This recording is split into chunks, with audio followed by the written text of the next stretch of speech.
Angela Fazio is an industry powerhouse who has overseen 40,000 homes sold and $9 billion in production. And Kristen Cantrell is one of the nation's most accomplished team leaders, helping thousands of agents build their businesses. They are passionate about educating, encouraging, and empowering moms in real estate.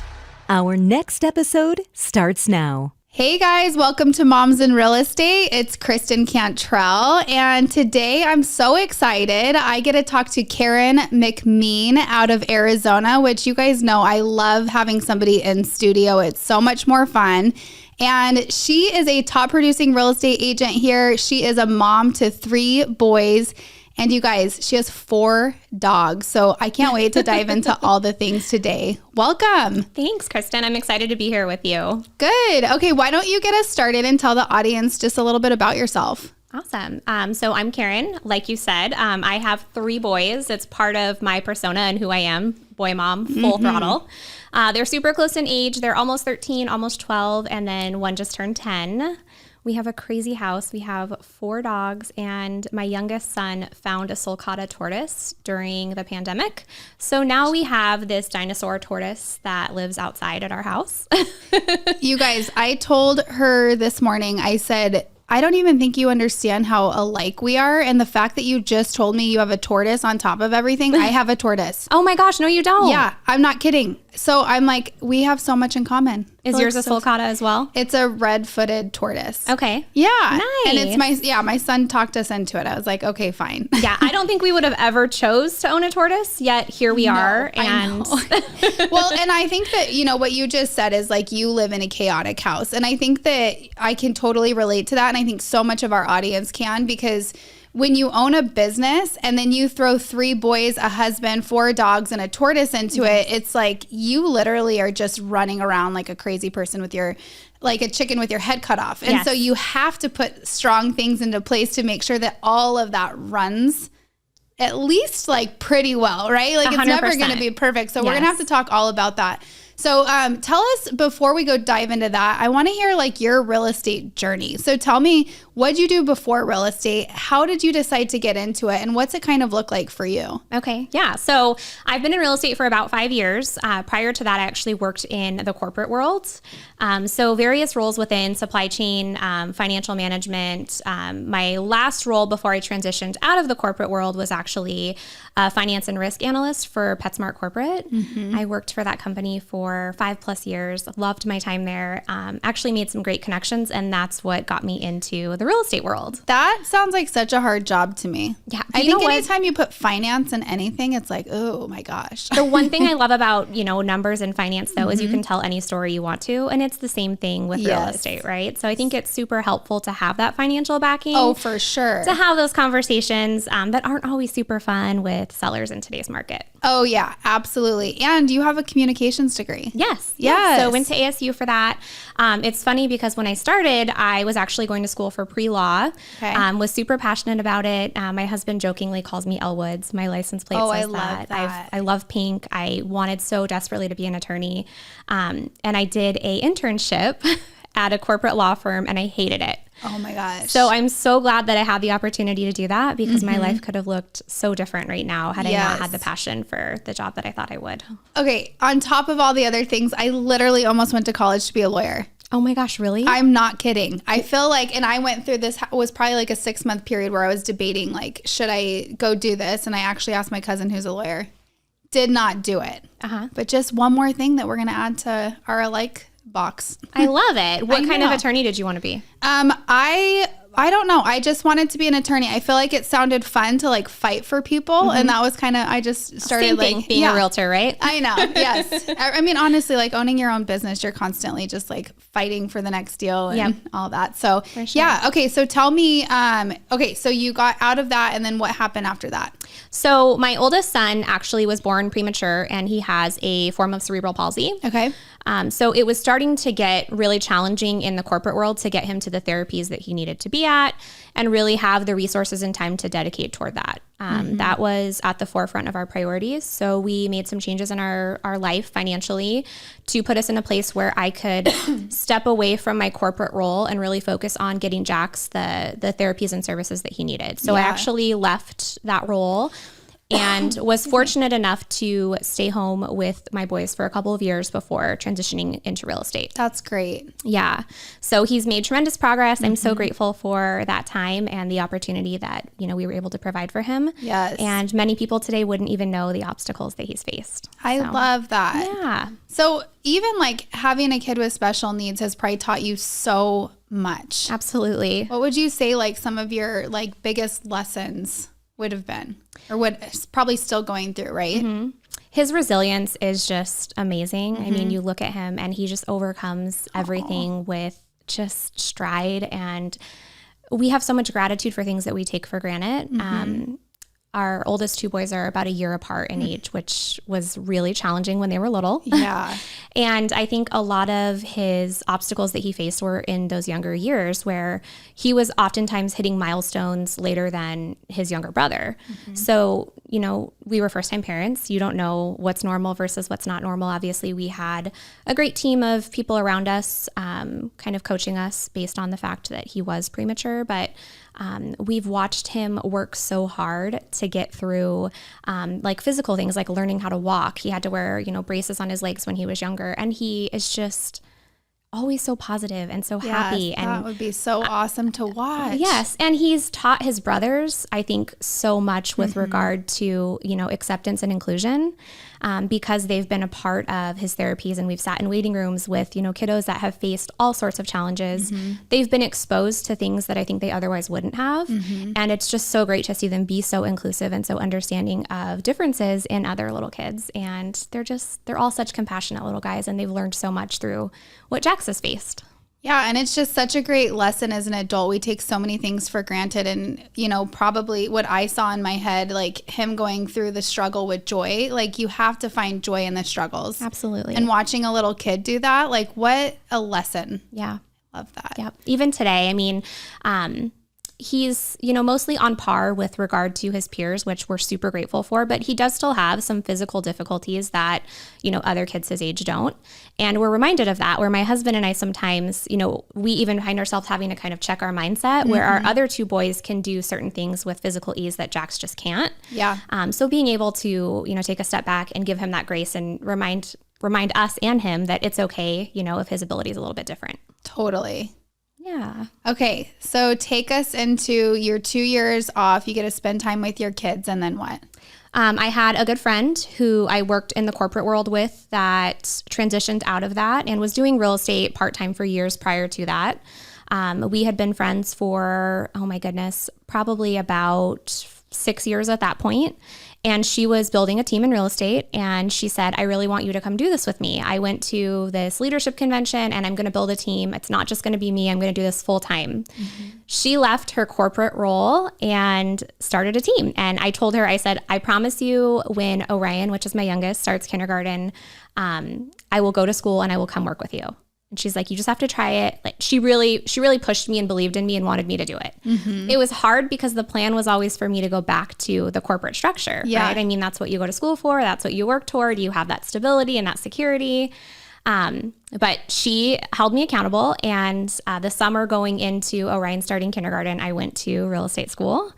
And school was great. It was super easy. I was like, I can do this. I'm confident. This is going to be so good. I could not pass the damn test, Kristen. I was literally thinking, says the first person ever, that it was easy. Okay, school is easy. Yes. The test is so hard. How many times did it take you? 4. Yeah. And then I thought to myself, how? I mean, I have a bachelor's degree. I went to school. How can I not pass this stupid test? Because they trick you. If anyone's listening right now and you're about to get into real estate, that test is tricky. Yes. But just keep taking it. If you fail it, keep taking it. Because I feel like I've talked to, probably thousands of people at this point, and it's like, I would say the average is right around 3 or 4. But I've talked to people that it's taken 13 times to pass the test. There is an agent that I've worked with for years. It took him 18 times to pass the test. He's an incredible agent. It doesn't determine your career. It does not determine your career. You just have to overcome that obstacle. Yes. Okay, so it took you 4 times and you're like, freaking finally, I'm going to be a real estate agent. Yes. Well, my husband was like, it's okay if it's not for you, right? He's trying to be supportive and he's like, man, she's really struggling passing this test. And he's like, it's okay. Like, you can just go back to the corporate world. Everything will be fine. Pass the test, get my license. I'm so excited. I joined this team. At the time, there's just a handful of us on this team, right? It was right like at inception of it. We didn't have like a full TC yet. We were just getting going.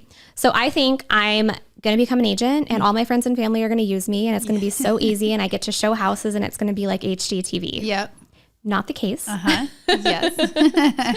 I joined the team and I'm essentially handed a phone and a headset and it's like, we're going to start cold calling. And I'm like, I did not sign up to be a telemarketer. I'm a realtor. I'm not going to do this. Kind of shut down a little bit, right? Where it sucks the life out of you. Where you're like, you get in your own head, you have this limiting belief that you're like bothering people or harassing people and really got pushed to the end of my comfort zone that first few weeks. Yeah. So how did you push through it? So I struggled continually, but it was the accountability, I think, from, my peers and my friends around me. We know that it's a contact sport and you have to talk to people. So if you don't want to get on the phone and you don't want to dial, you have to figure out how you're going to talk to 20 people a day and in turn, how you're going to get that business. Yeah. So we did a lot of things with intentionality and we knew that we had to focus on probably 3 or 4 different lead gen levers. Yeah. We had uncomfortable conversations. We have fun stories to tell from door knocking. We made a lot of memories. It took a few months to get up and running, but you talk to enough people, you get the business. And I think that's such an important piece that people can miss sometimes is real estate is a lonely business. And to have your people around you to encourage you and when you feel like, oh my gosh, I don't want to do these prospecting activities, having somebody to push you is so important. Absolutely. Absolutely. No one wants to go door knock, right? No one wants to get on the phone and call. Well, I have heard a couple people that might be okay doing it. But most of us, that's not super exciting or the sexy side of real estate. I'm like if I've probably in the whole time I've been doing real estate for 8 years that I've been in this industry, I've probably heard maybe 5 people say they like cold calling. Maybe. And I talked to tons of people. So yeah. So tell me now, what does your business look like? So I know that I have great conversions like belly to belly, right? So I do everything with intentionality and make sure that everyone that I have conversations with, I've asked for the business and they know what I do because they may not be your buyer or seller, but they know your buyer or seller. Yes. So I think it's easier to integrate what you do into conversations, even when you're at the grocery store, at Starbucks, at parent pickup. We do a lot of community events. We do a ton of open houses. I know that if I'm taking time away from my family to be at an open house on a Saturday when they have a football game, I am going to get a piece of business out of that. So I feel like this is so interesting. Let's park on that word, intentionality. Yeah. When did that word just insert itself into your life? Was it somebody that brought it into your life? I feel like a lot of people don't have that in their business. So how did it come into yours? And I feel like you talk about it a lot, so I know how important it is to you. Yeah, it's the foundation of my team, but it was ingrained in me from, my team leader, Heather, was if you're going to take that time away from your family, think about what you could be doing otherwise, right? Yep. These people that you're meeting, these people can't reject you. Yeah. What's the worst they say? Oh my God, that lady was crazy at this open house. Totally. She followed me out the door. I'm going to make sure that I ask for the business 3 times before they leave because like I said, they don't matter. There's a core group of people that can reject you and those people are not them. Yeah. And I think that that's something that everyone should remember is what's the worst thing that could happen? They say no. That's okay. There's so many people in the world, Absolutely. I totally agree with that. Yeah. So, you started in real estate on a team and you were on the team for how many years? For 5 years. For 5 years. Yep. And so tell us where are you at now as far as you're running your own team? Yeah. Tell us kind of how that happened and kind of your vision for the team and all that good stuff. Yeah. So relatively new. It's been about 6 weeks now. I was part of a really high volume, high producing team for 5 years. I started on the team as a buyer's agent, worked my way up to the director of sales for a period of time, had incredible opportunities to really focus on agent development and growth, which was a passion of mine. Ultimately met my incredible, I think of it as a business partnership. Yes, I own the team, but we'll go into that in a second. I think of it more as a collective. met her now, who is with me on my team, and she has given me a sense of like freedom and independence that I was really missing. So I see so much value in growth and development and really not putting a ceiling on it. Yes. That led to ultimately me leaving, which was a little bit challenging, right? You work with these people every single day. These are your friends for a decade plus. It's like a divorce. It's hard. It is. It's really hard. It's really hard. That being said, I've really gone into it with, again, our focus of intentionality and getting the right people collectively together. The team that we started is called Varsity Real Estate. We did that for a reason. I didn't want my name in it. I'm not one that has to have my name in the spotlight. I want it to feel like a collaborative effort and that everyone who is part of the team has ownership in it, right? I want people to meet us and not know who the leader is. Yes. I want it to be all leaders. I want us to own our piece of the business and really have the ability to grow and develop it with their own goals and priorities in mind. I love hearing that because I will tell you, it's like the archaic team model that has been around for so long. It just isn't working anymore for people. Yeah. And so you do see so many real estate teams going more in the direction like exactly what you just described. And it's more of a leaders rising up leaders mentality. Yep. And it's helping them. It's not pigeonholing them. You want somebody to not just be like, okay, they're just doing these things on your team. You want somebody to one day be better than you. Absolutely. Yeah. And I can see that you genuinely want that for who you're talking about. Absolutely. Yes. I love that. Yep. Go ahead. So I was just going to say, I mean, when you find the right people, it's so easy, right? And you want to create the opportunities for those people. One of the straws that kind of broke the camel's back was it wasn't feeling like a win for this person. Yeah. And I tried my best to kind of recreate the role and fit it within that model to where everyone would be happy. Yeah. But ultimately, we couldn't make it work, right? Yeah. So whenever I saw the talent that I did in her and I see the potential and I know that she is just like such a strong and independent person, Yep. there's value to me in that and it's not worth losing. Yeah. So if it doesn't exist, create it, right? Oh, yes. I love that. And that was our mentality. I think everyone needs to hear that again. Go ahead. If it doesn't exist, create it, guys. Yes. I think sometimes we're constantly searching for something or we're wanting to be invited to something. And like sometimes taking a step back and being like, you could be the one to create that is so important. Yeah. Yeah. That was such a great lesson for me years ago. So I love that. Okay. So let's talk about, you having so many moving parts in your life. How do you manage all of it? It's not easy. Yeah. You know that, right? We all know that as the moms. We are kind of the organizers of the chaos. And, despite your best efforts, it is that. I have an incredible coach that I've worked with for a couple years. Her name is Kara McGowan. Shout out to Kara. She's great.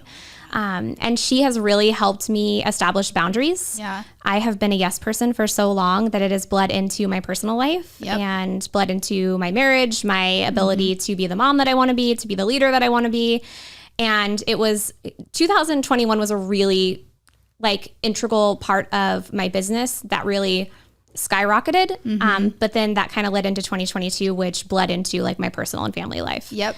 And I had to acknowledge the fact that I didn't have anything left to give at the end of the day. That was impacting my marriage. That was impacting my ability to parent the way that I wanted to. Yes. It was impacting all of these other relationships that you can't be replaced at.